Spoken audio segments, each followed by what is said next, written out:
So, hello and a very warm welcome to this introduction to the Cambridge Masters in Conservation Leadership as part of this year's virtual open day for the 2021-22 admissions process.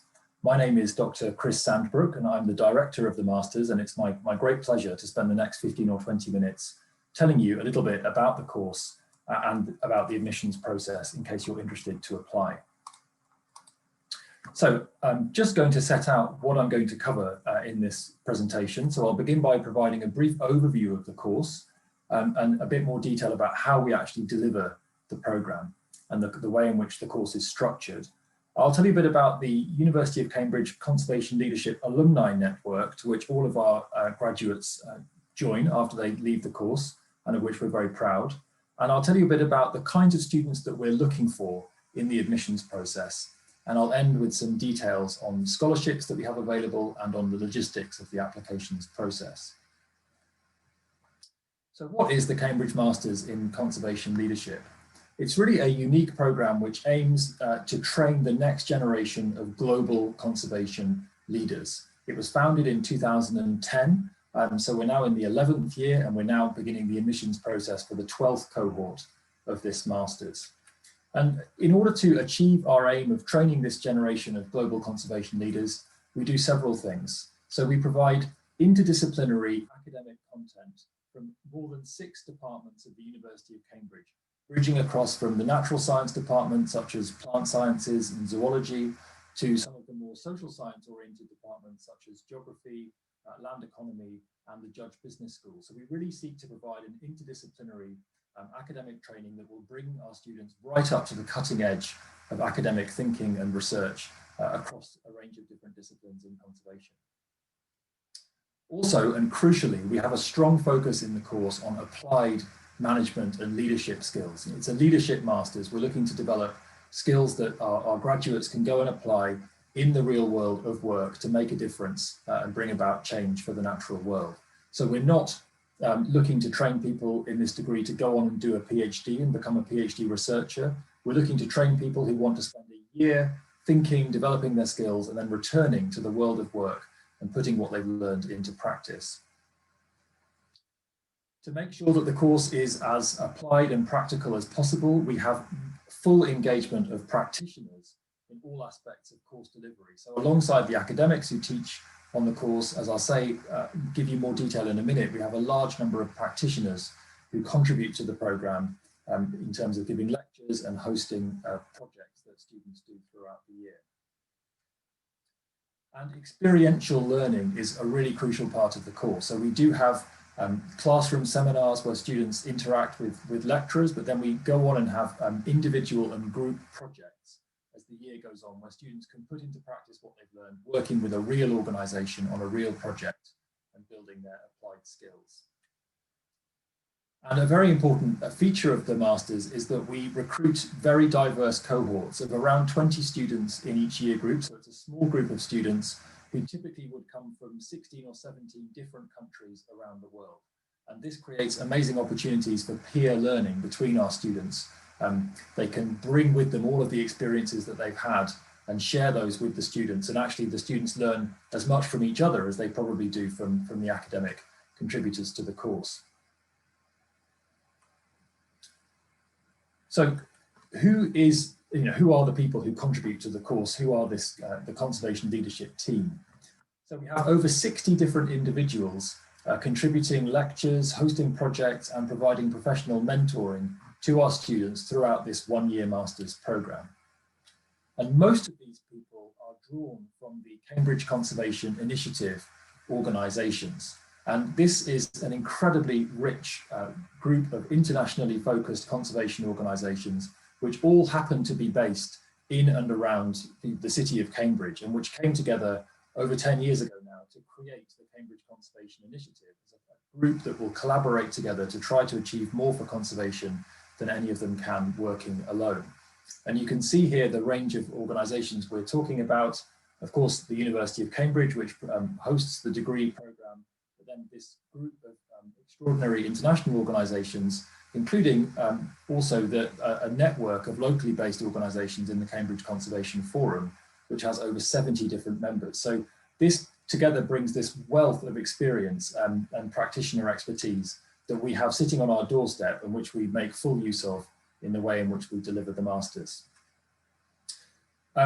In addition, we do seek, where necessary, input for the masters from outside the CCI network, outside the Cambridge Conservation Initiative network, be it from government, people contributing from the private sector, or increasingly our alumni, our course alumni from around the world who are now in important conservation positions and really are able to contribute direct experience from the field, which we can do increasingly using online tools such as Zoom. Then we have the core conservation leadership team. We're very fortunate in this degree to have 4 staff members who are dedicated to the delivery of this programme. So there's me, Chris Sandbrook, I'm the director of the Masters, and I'm a lecturer in the Department of Geography. And then the other academic lead of the course is Dr. Howard Nelson, who is a lecturer in conservation leadership, and he's based within Fauna and Flora International, which is one of our key NGO partners on the degree. This kind of symbolises the strength of the relationship between the university and its NGO partners in the delivery of the programme that Howard is actually employed by FFI. We then have Shelley Balderson, who is our alumni and communications coordinator. So she really looks after all of our alumni after they've graduated. And a core member of the team is Lisa Harris, who's our programme administrator. And any of you who embark on the admissions process will undoubtedly have a lot of interaction with Lisa over the next few months. So in terms of the way the course is actually structured, we begin through the first 6 months of the year by covering 6 different modules, which are mostly delivered in our dedicated teaching room, which you can see in the image there on the screen. And these modules are set out here. We begin with conservation leadership problems and practice, which provides some core leadership theory and looks at the key challenges which are being faced in conservation today. And really brings all of our students up to a kind of shared understanding of what those big conservation challenges are. The second module, Conservation Enterprise, looks at the relationship between conservation and business and ideas around incentive-based conservation and the use of monetary instruments to try to promote conservation. So in that module, we look at things like engaging with business, we look at things like natural capital accounting, but we also look at a more critical perspective on that engagement, ideas about degrowth, ideas about the potential pitfalls of neoliberal conservation. So we try to give a rounded picture of those issues. In the conservation management module, we really focus on the applied skills that you need to lead people and organizations in conservation. So topics such as finance and accounting, human resources, strategic planning, sorts of skills that one inevitably finds oneself needing in a leadership position within a conservation organization, but which so often have not been formally taught earlier in the conservationist's career. The communicating conservation module covers topics such as advocacy for conservation, succeeding in a broadcast media interview, and strategic planning for the communications process. So we see this as a really important module for the degree because communication is so crucial for getting the conservation message out there and bringing about change in the world. The 5th module is conservation governance, which looks at the structure, the institutional structure of the conservation system from the global level, looking at multilateral environmental agreements, right down to the local level, looking at community-based conservation and everything in between. And then the final taught module is innovation for conservation leadership. This seeks to develop in the students an understanding of what innovation is and how they can foster innovation both in themselves and in the organizations with which they work, recognizing the importance of new ideas for the achievement of conservation's goals.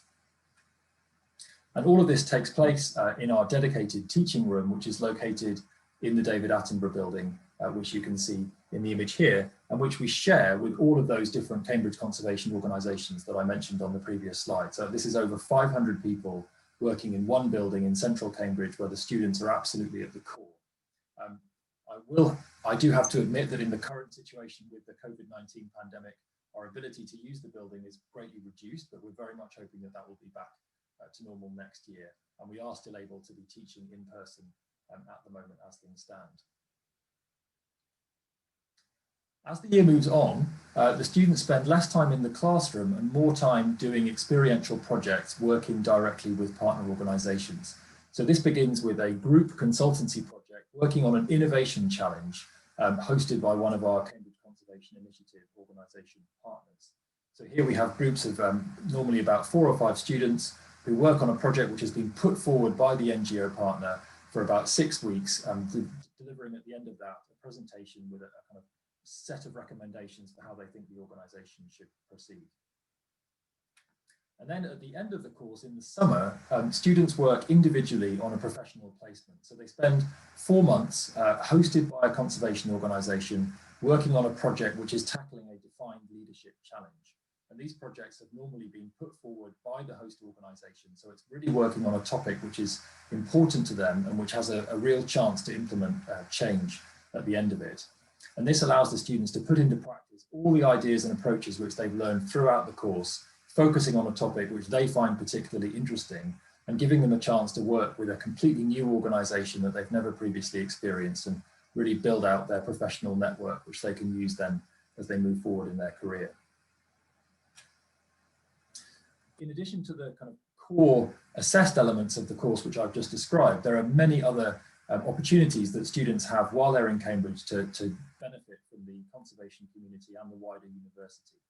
So for example, we provide one-to-one mentoring for each student with a kind of hand-picked senior member of the Cambridge Conservation Initiative community. So students have the chance to have several meetings over the course of the year with somebody who might be a chief executive of a major organisation, they might be a programme leader, somebody who can really provide them with one-to-one advice and support as they think about how their career is going to develop. We organise a series of evening leadership lectures where distinguished speakers, senior conservationists, give a kind of more personal account of their career, how they've got to where they are today, and what they've learned along the way about leadership. And the students have an opportunity to ask them questions and really engage in some rich discussion with the speakers. We have multiple professional networking events throughout the year. We see developing the students' network both with each other and with the Cambridge conservation community as absolutely crucial to the course and what the benefit that will bring them later on in their career. And we run several field trips in and around Cambridge. I must admit that South East England is not the world's most biodiverse region, but there are some interesting places that we can get out to see and which we can use to learn a lot about conservation leadership. And students have the chance to attend just the extraordinary range of seminars, activities, conferences, all sorts of things going on in Cambridge throughout the time that they spend with us. When our students graduate, they all join what we call the Cambridge Conservation, the Conservation Leadership Alumni Network. So this is the University of Cambridge Conservation Leadership Alumni Network, UCCLAN, which now has 179 students from 80 different countries since the course was founded in 2010.